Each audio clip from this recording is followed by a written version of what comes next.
Hello and welcome to our YouTube channel. And in this lecture today, we will discuss about the power. This is the sixth part of railway playlist current electricity. So चलिए बात करते हैं power के बारे में। Power को हम क्या कहते हैं? शक्ति भी कहते हैं। तो जो शक्ति है वो हमारे पास दो तरह की होती है। कौन कौन सी? एक होती है हमारे पास मैकेनिकल पावर। मैकेनिकल पावर जिसे हम क्या कहते हैं? इसे हम कहते हैं यांत्रिक शक्ति। और एक होती है हमारे पास क्या? Electrical power. इलेक्ट्रिकल पावर जिसे हम क्या कहते हैं? इसे हम कहते हैं हमें विद्युत शक्ति। तो इलेक्ट्रिकल पावर की, मैकेनिकल पावर की बात करें तो इसकी बारे में आपको वर्क पावर एनर्जी के अंदर पढ़ते हैं, कार्य ऊर्जा शक्ति के अंदर पढ़ते हैं।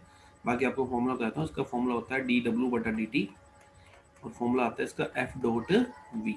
ये होता है हमारे पास यांत्रिक शक्ति का सूत्र। यहाँ F क्या होता है हमारे पास? बल, और V क्या होता है हमारे पास? वेग होता है। विद्युत शक्ति की बात करें तो विद्युत शक्ति का भी फॉर्मूला ये होता है कार्य बटा ऊर्जा, कार्य बटा समय।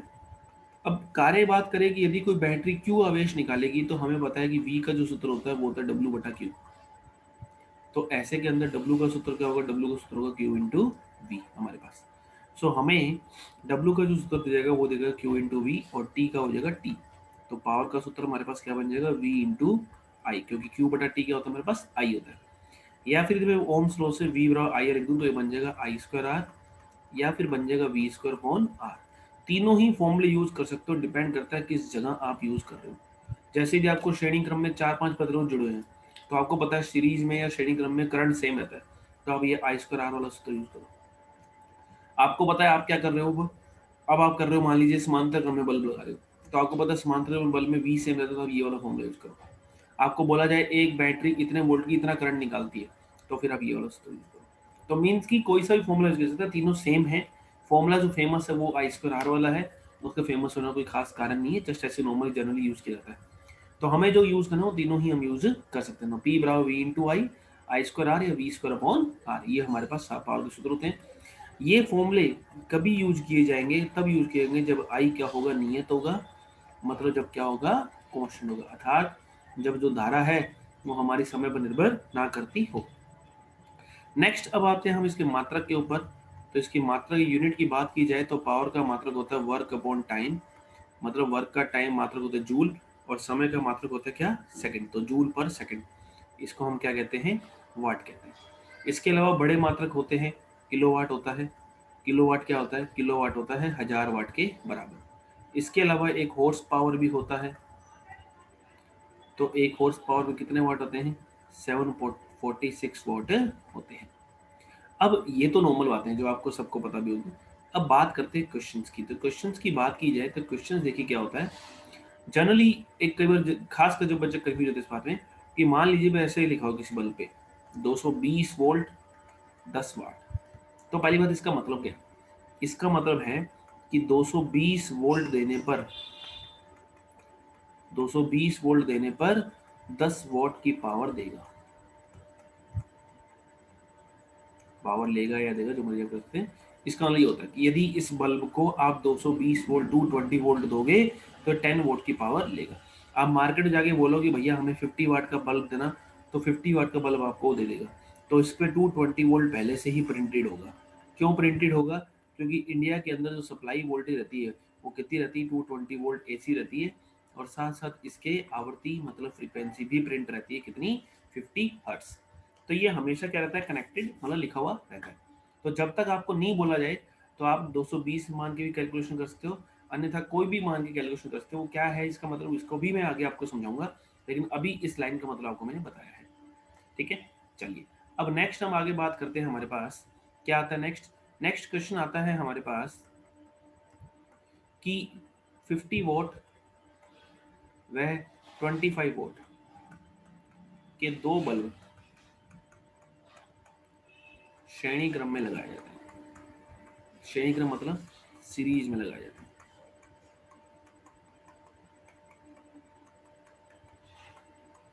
तो विच बल्ब विल ग्रो ब्राइट? इनमें से कौन सा बल्ब अधिक चमकेगा? ठीक है, ये हमसे पूछा गया। इनमें से कौन सा बल्ब अधिक चमकेगा, तो ये हमसे पूछा गया। तो इसको देखिए कैसे करेंगे। तो इसको करने के लिए देखिए, अब आप नोट याद रख लें, जैसे ट्रिक मान लें आप, डायरेक्ट आपको याद रखना है कि जब तक कुछ भी ना बोला जाए, यहाँ देखो बोला नहीं कुछ भी गया, तो अब यह रखिए कि श्रेणी क्रम में, सीरीज में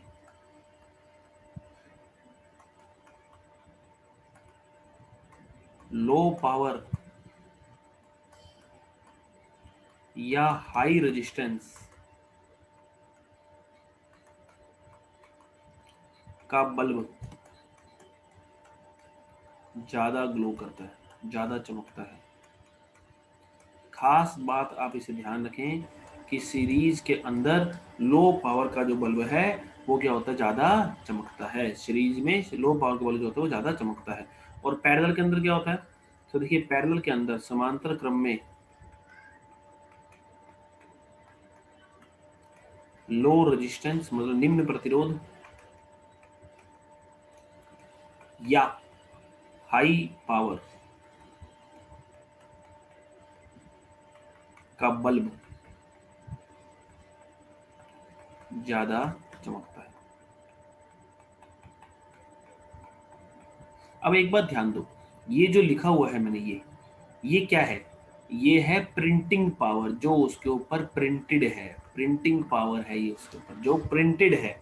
मिलने वाली पावर उसे कितनी मिलेगी वो पता चलेगा कब, जब मैं क्वेश्चन को पूरा करूंगा, मतलब मैं ये बताऊंगा कि इसे कितने वोल्ट से मैंने कनेक्ट किया गया। ये जस्ट आपको पावर दी गई है। तो यदि आपको ऐसा क्वेश्चन मिले, तो जो मैंने आपको बताया कि सीरीज के अंदर लो पावर या हाई हाई रेजिस्टेंस वाला भी कॉन्सेप्ट आपको बताऊंगा, उसकी टेंशन ना लीजिए। तो लो पावर का बल्ब ज्यादा चमकता है, तो हमारा आंसर क्या हो जाएगा, हमारा आंसर हो जाएगा 25 वोल्ट हो जाएगा। ठीक है, ये हमारा आंसर होगा डायरेक्टली, यदि आपको इतनी सी लाइन मिली है। और समांतर क्रम में होते या पैरेलल में होते तो आपको क्या बोलना है, हाई पावर। अब इसको याद कैसे रखें सर, कंफ्यूज होने वाली बात है। तो बेटा घर पे कैसे होता है, ज्यादा पावर का बल्ब लाते हो ज्यादा चमकता है। घर पर जब आप आते हो तो ज्यादा पावर ज्यादा चमकता है। तो घर पे सब सारे कनेक्शन किसमें, पैरेलल में है। घरों में सभी कनेक्शन किसमें है, पैरेलल में है। घरों में सभी कनेक्शन पैरेलल में है, इस बात को याद रखें। ठीक है, पैरेलल में है। तो ये आता है हमारा आंसर। नेक्स्ट देखिए, हम आगे बात करते हैं। नेक्स्ट क्या आता है, देखिए नेक्स्ट क्वेश्चन की हम बात करें यदि, तो नेक्स्ट क्वेश्चन की बात करें तो नेक्स्ट क्वेश्चन क्या, देखिए तो हमारे पास था 25 वोल्ट का। नेक्स्ट आता है एक अब और। अब मान लो मैंने ऐसे दिया होता 50 volt 200 volt and 25 volt 100 volt के दो बल्ब। इस बार देखो मैंने वोल्टेज दे दी, पहली बार मैंने वोल्टेज नहीं दी थी, इस बार मैंने वोल्टेज भी दे दी। ठीक है, वोल्ट के दो बल्ब सीरीज या श्रेणी क्रम में लगाए गए।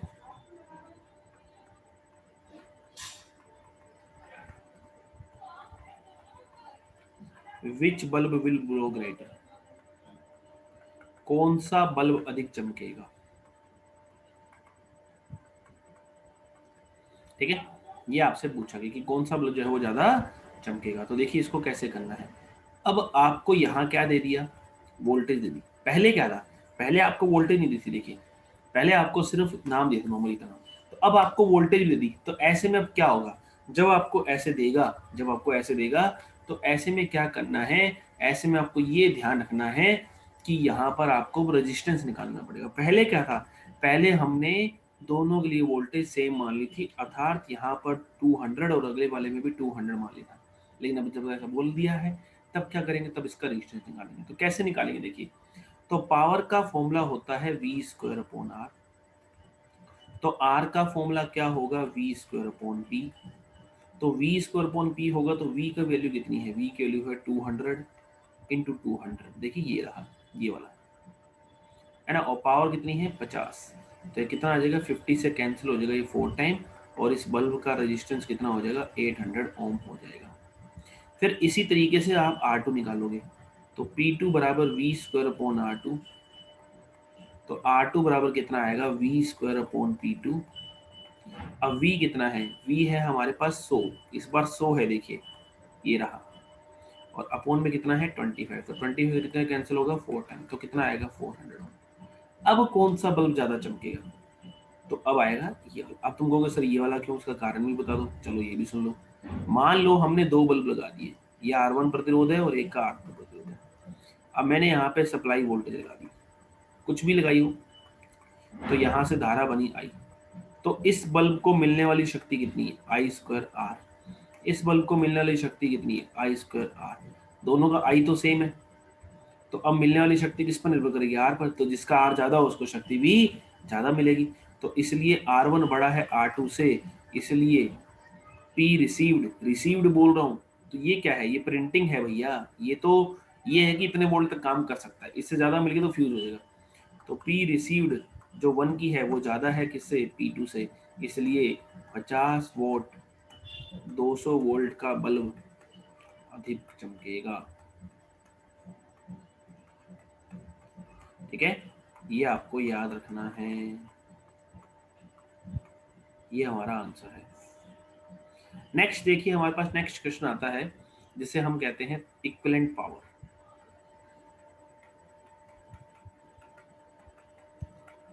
इक्विवेलेंट पावर जिसे हम कहते हैं तुल्य शक्ति। अब इसमें भी बच्चा कंफ्यूज होता है, तो इसे समझते हैं। देखिए इक्विवेलेंट पावर क्या होती है, तुल्य शक्ति क्या होती है। तो तुल्य शक्ति हमारे पास होती है दो बल्ब की बजाय हम एक बल्ब लगाएं। मतलब मान लो कि जैसे मान लीजिए हमने दो बल्ब लगा लिए, ठीक है, सपोज कीजिए आपने दो बल्ब लगा लिए। तो दो बल्ब लगा लिए और दो बल्ब मिलके लाइक से मान लीजिए आपने दो बल्ब लगा लिए कि P1 एक 50 वोल्ट का लगाया, एक 25 वोल्ट का लगाया, सीरीज में लगाया मान लो। अब सीरीज में ये कौन सी पावर है, प्रिंटिंग पावर, ये रिसीव्ड पावर नहीं है। मान लो इसको मिल रही है 40 वोल्ट और इसको मिल रही थी 20 वोल्ट, तो दोनों मिलके कितने वाट खा रहे थे, 60 वाट खा रहे थे। तो मतलब दोनों की बजाय एक बल्ब लगा दूं 60 वोल्ट का, तो भी काम चल जाएगा। तो आपको मतलब है क्या, क्वेश्चन क्या है, सुनिए। आपको इससे इतनी लैंग्वेज कंफ्यूज जरूरत नहीं है, आपको जैसे लैंग्वेज मिलेगी आपको मैं वो बताता हूँ, उसके आपको बताता हूँ कि बोला गया कि P1 व P2 कि P1 P2 वाट के दो बल्ब, P1 व P2 वाट के दो बल्ब सीरीज में अर्थात श्रेणी क्रम में लगाए गए।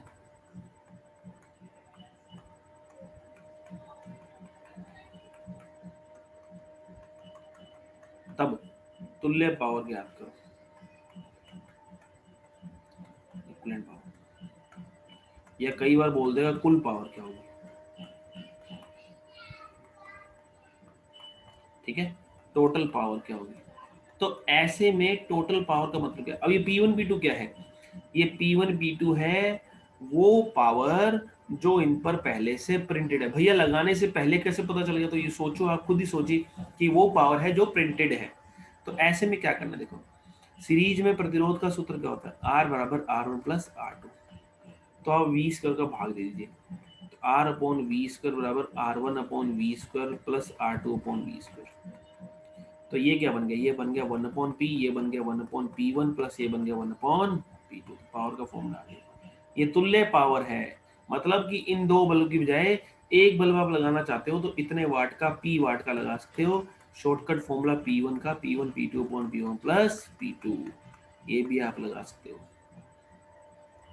ठीक है, ये मतलब है इसका कि जैसे मान लीजिए आपने 30 और 60 के दो बल्ब लगाए। अब आप 30 और 60 की बजाय 30 प्लस 60 कितना हो गया, 90। तो ये कट जाएगा, 3 बार ये कट जाएगा। तो आप 20 वोल्ट का एक बल्ब लगा लो तो भी खर्चा बराबर आएगा आपको बिजली का, और इन दोनों को लगाओगे सीरीज में बोल रहा हूँ तो भी खर्चा आने वाला कैसा है, बराबर है। ये मतलब है, समझ आई कहानी। तो ये मतलब है इसका, तो इसे बोलते हैं तुल्य पावर। चलिए, अब यदि यही काम यदि समांतर में होता तो, यदि यही काम समांतर में होता तो क्या होता, देखिए।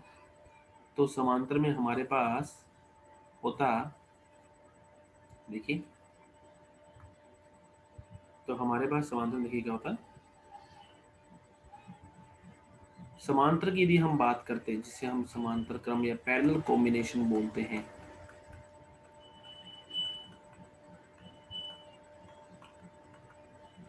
तो यदि हम समांतर के बारे में बातें करते हैं तो समांतर क्रम में क्या होता। तो समांतर क्रम में हमारे पास होता कि समांतर क्रम में क्या होता है, 1/R बराबर 1/R1 प्लस 1/R2, है ना।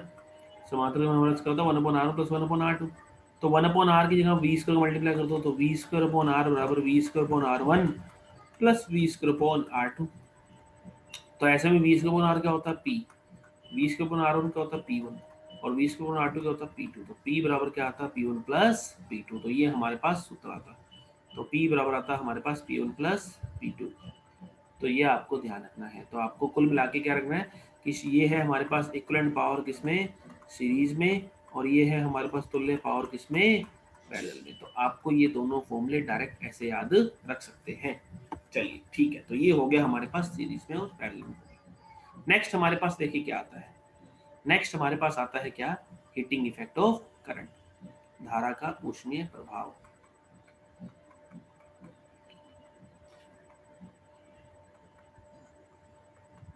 हीटिंग इफेक्ट ऑफ करंट जिसे आप कहते हैं धारा का ऊष्मीय प्रभाव।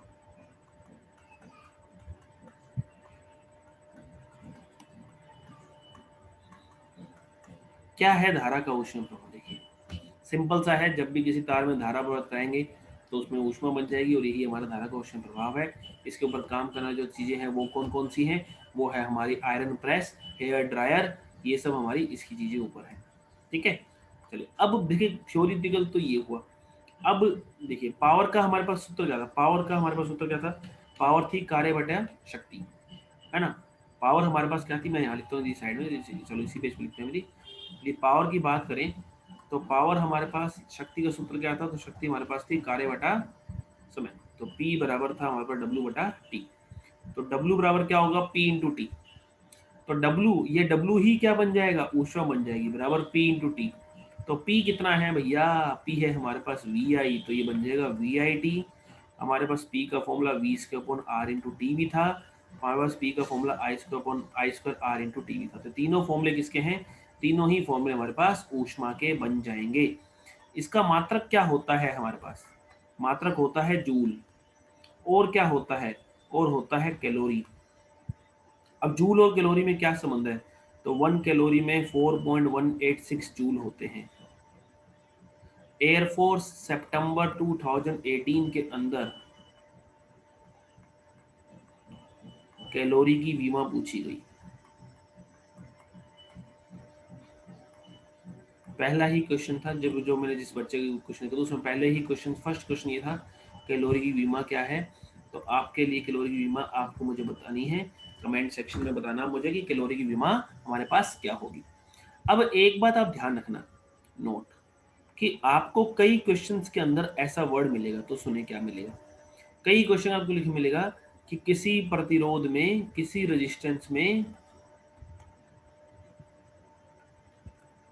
किसी रेजिस्टेंस में प्रति सेकंड उत्पन्न ऊष्मा, प्रति सेकंड उत्पन्न ऊष्मा, हीट पर सेकंड,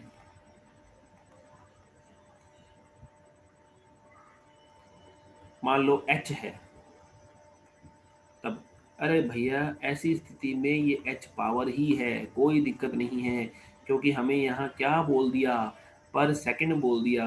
तो मतलब T का मान 1 रख दो तो ये पावर ही तो बन जाएगी। तो इसलिए आपको यदि ऐसा कहीं भी मिले तो आपको यही करने हैं। अब इसके ऊपर हम एक क्वेश्चन करते हैं, देखिए क्या क्वेश्चन है, तो सुने कि क्वेश्चन ये है कि समान प्रतिरोध के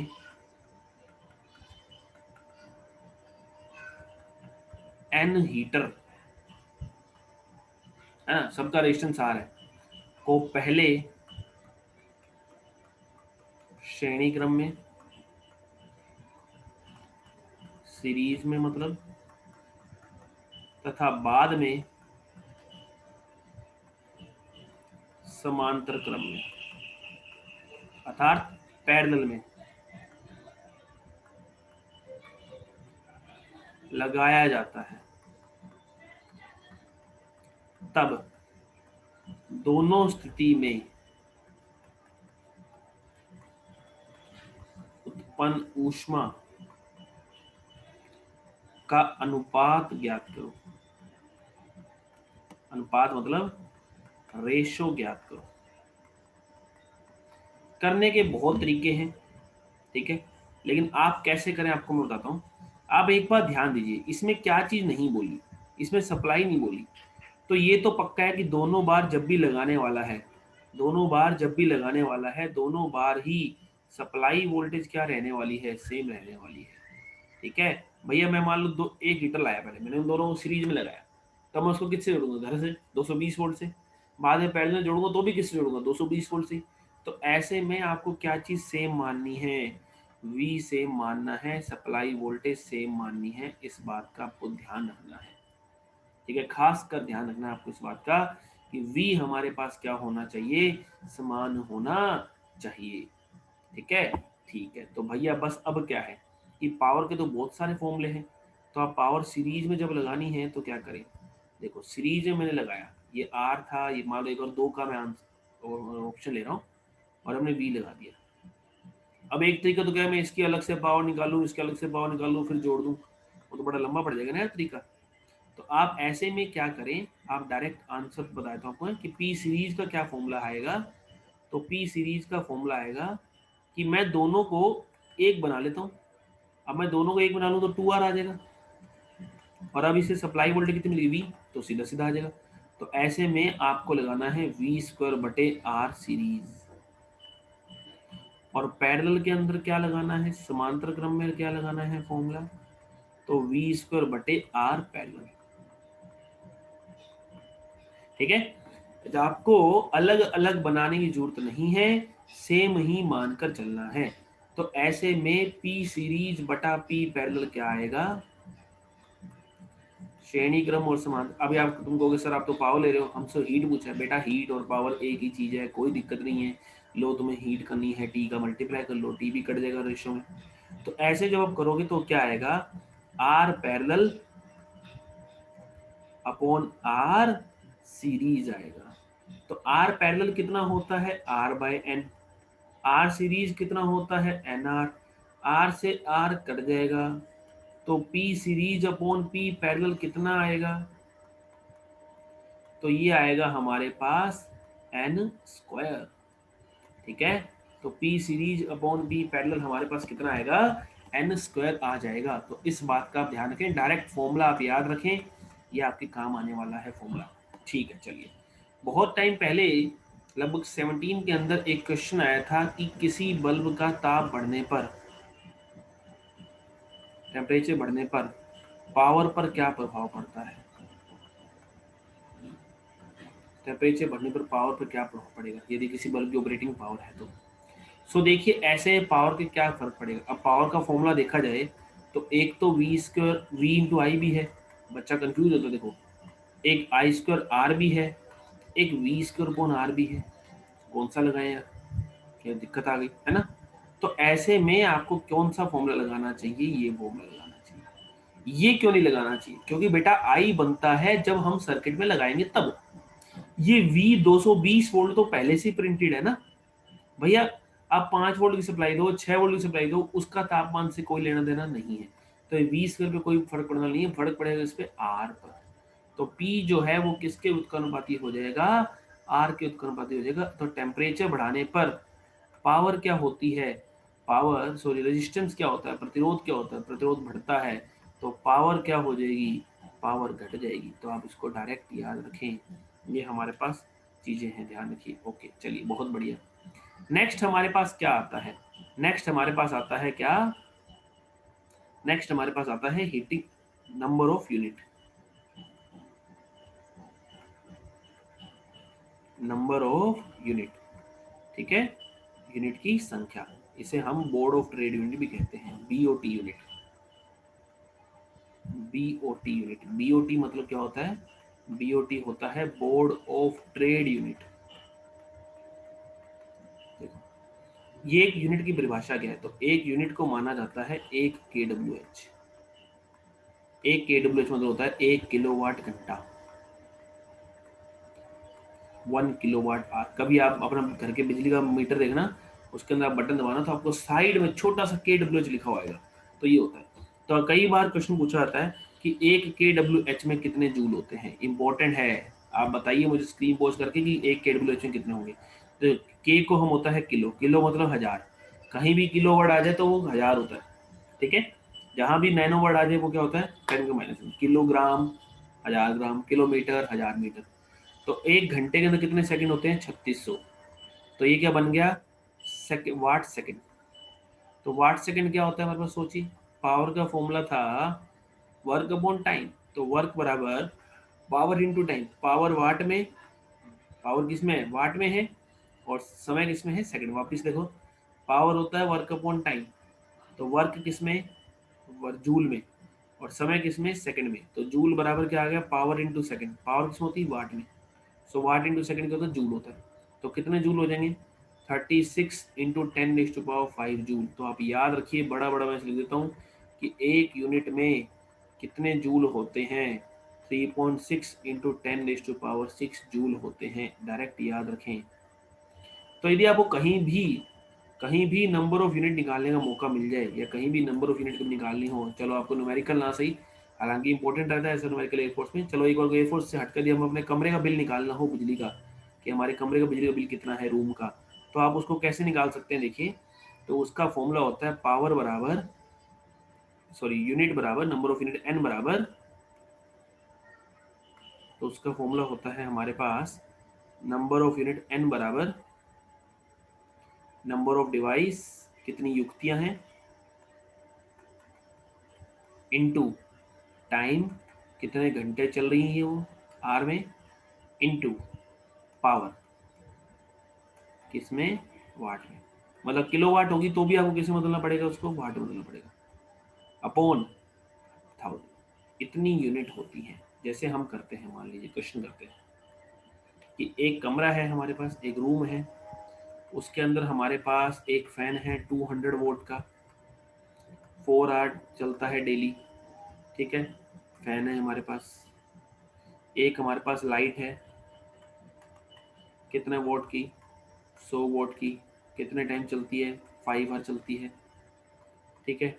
एक हमारे पास कूलर है, ये कितने वाट का है, 500 वोट का, कितने आवर चलता है, 2 आवर चलता है डेली, ठीक है। तो आपको बताना है, यदि 10 रुपीज पर यूनिट बिल हो, 10 रुपीज पर यूनिट बिल हो, तो पर डे का बिल बताना है कि पर डे का बिल क्या होगा।